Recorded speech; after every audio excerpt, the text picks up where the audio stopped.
The month of June is almost here, and that means a slew of new PlayStation 4 titles. However, it's time to break down what games I would recommend you to buy right away and what games I think you would better be off waiting for a sale on. Now, June is typically the starting month of that slower summer period. However, there are still some compelling new game releases coming in June, and there's definitely titles that you should pick up right away. In fact, a lot of the games out of the 11 games that are being released in June, I would say to pick them up right away. 5 of them, in fact, which is a lot more than typical.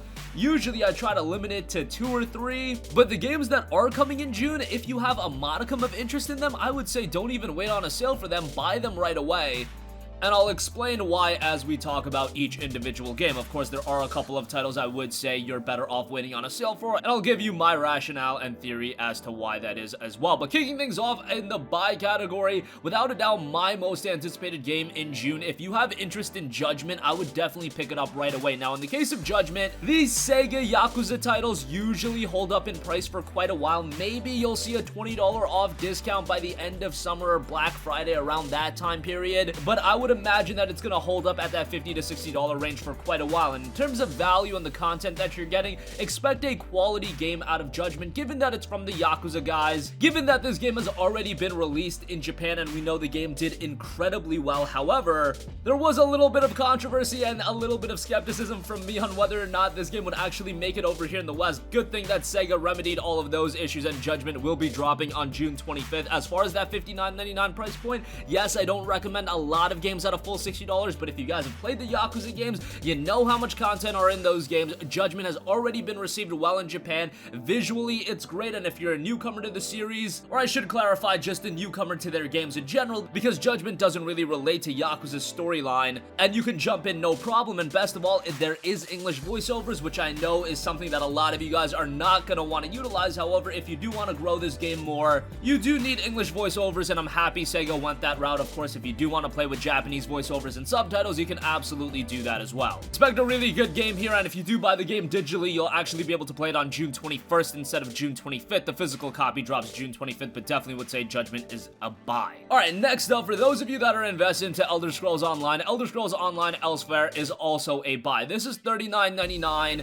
So they're pricing it accordingly, but Elder Scrolls Online has become a relatively compelling MMO experience. I would put it right up there with Final Fantasy XIV, although I'm a bigger fan of FF14. Maybe that's just my Final Fantasy fandom shining through, but you guys get the idea. The Elder Scrolls Online is also a very great experience. Another game that started off in a not-so-great place, but it's gotten better and better, and now ESO is a rather compelling game. I should add that if you guys have yet to play ESO, it's offered in PlayStation now. You can readily get the base game and even Somerset pretty cheap. Elsweyr is going to add a lot of new content as dragons return to Tamriel in the Elder Scrolls Online Elsewhere, part of the Season of the Dragon year-long adventure. Explore the savannas and canyons of Elsweyr, defend the home of the Khajiit from an ancient evil, and command the undead with the Necromancer class. You can pre-purchase for immediate access to an exclusive mount and additional bonus in-game content at launch, including Noble Clan Chief costume, Blue Dragon Impet, treasure maps, the Bandari Peddler crate, and experience scrolls. So a lot to get into with Elsewhere. It's going to add a lot more content to your overall ESO experience, and if you've yet to play ESO, again, I would give it a recommendation if you're looking for a quality MMO. Alright, moving on from that, The Legend of Heroes Trails of Cold Steel 2 is also dropping on June 4th. Now, this is only a buy if you already played Trails of Cold Steel 1, and I don't even have to sell you on it because Trails of Cold Steel 1 was such a good game,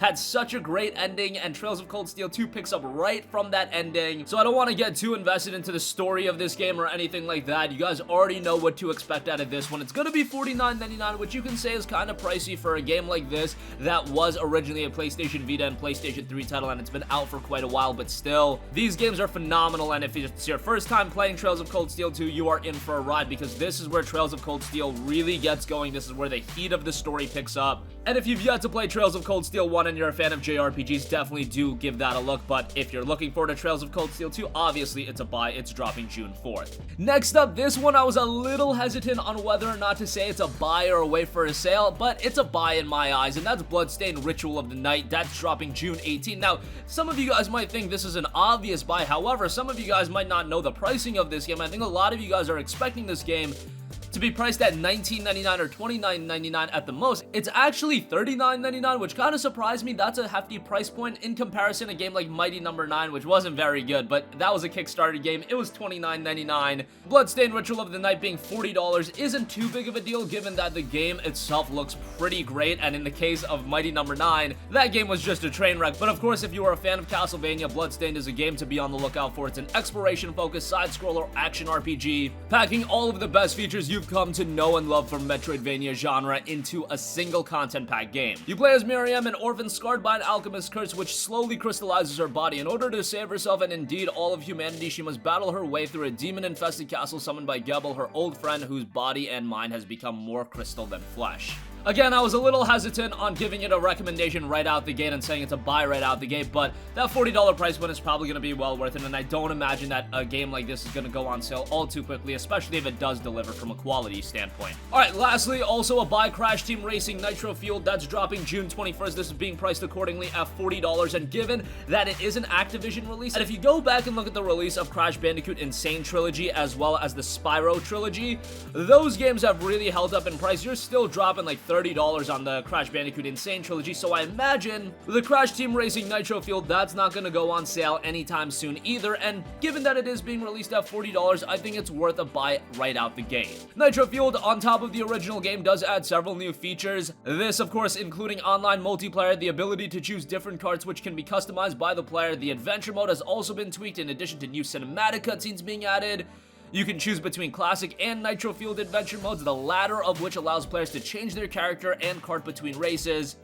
Nitro-Fueled also adds substantial content from Crash Nitro Kart, including all of its characters, racetracks, battle arenas, karts, and battle modes, and additional karts and character skins from Crash Tag Team Racing. This is all accessible through the pit stop, so a lot of content is coming to Crash Team Racing Nitro-Fueled. It's hard to sell these kart racers at a full $60. I think Sonic did a great job in releasing that game at $40. Crash Team Racing Nitro-Fueled is going the same route at $40, and for that reason, I would say that's a buy. It's dropping June 21st. Alright, I do also want to quickly go over a couple of titles I think you're better off waiting for a sale on or skipping altogether. Kicking things off, this is one that I really debated on putting in the buy category. However, I ended up saying this is one to wait on a sale for, and that is Kingdom Come Deliverance Royal Edition.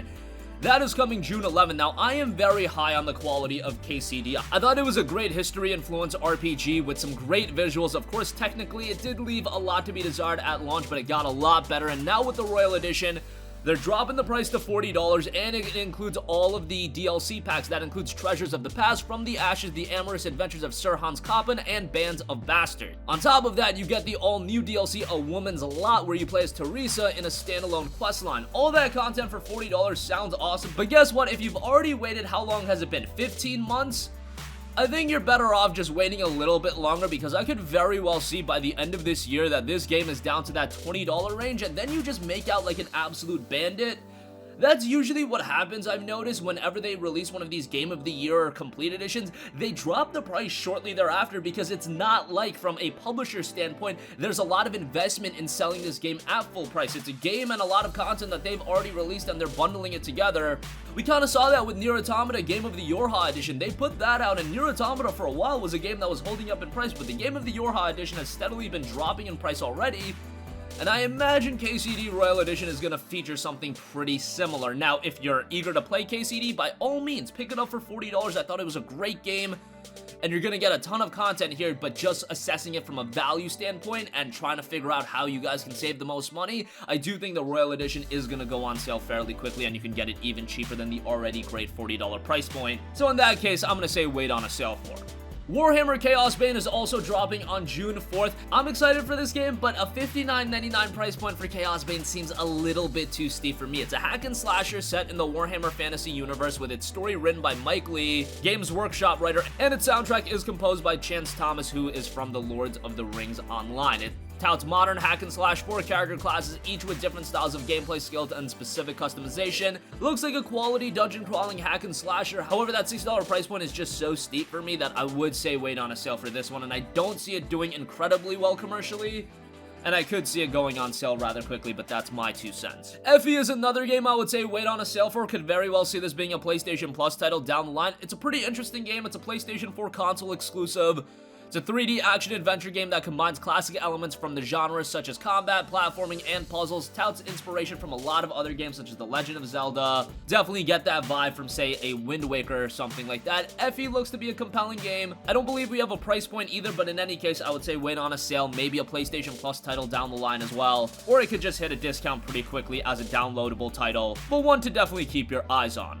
Alright, Samurai Showdown is coming June 25th, and this is another game. I think that price point is a little bit too high. $59.99 for Samurai Showdown. When I initially saw this game, I was like, alright, a $29.99 fighting game. That's pretty good. At least that's what I was expecting, but no, we got a full $60 game. However, I would add that if you do buy this game right away, you do also get the season pass, so that's something to note. However, that's still such a steep price point, $60 for a fighting game at this level, featuring a total of 16 characters. If you're a fan of Samurai Showdown, you're probably gonna have some fun with it.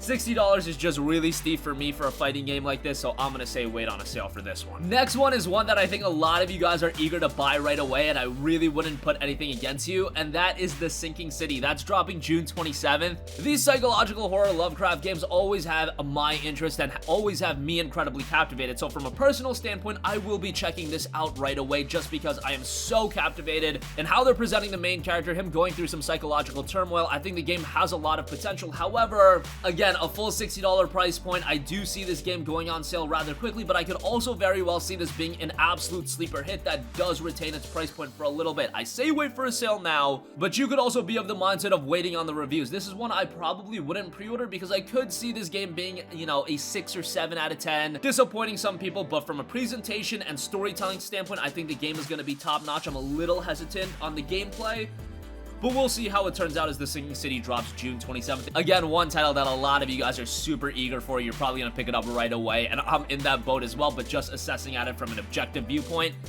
I do think waiting on a sale is your best bet. And lastly, I do quickly want to note that Wartech Fighters is hitting the PlayStation 4 on June 27th. This is already available on PC. It's a space action game that combines the spectacular action of Japanese anime with Hollywood blockbusters. At least that's what it touts. Pretty interesting mech game. However, mech games generally aren't very good outside of Zone of the Enders, so I would say wait on a sale for this one as well. Also drops June 27th. If you're a mech fan, definitely one to keep your eyes on, and maybe it can end up surprising you. Alright, so that's gonna conclude this video. Got 11 new games coming in June, a lot of compelling titles. A lot of you guys might be upset that I put Sinking City in the wait for a sale category, but just assessing everything from an objective standpoint and seeing which games are going to go on sale pretty quickly and which games I imagine are going to retain their price point. But I do think this is the breakdown that would be the best for your wallet. That's going to conclude this video. Sound off with all of your thoughts in the comment section down below. Thank you for watching, and goodbye.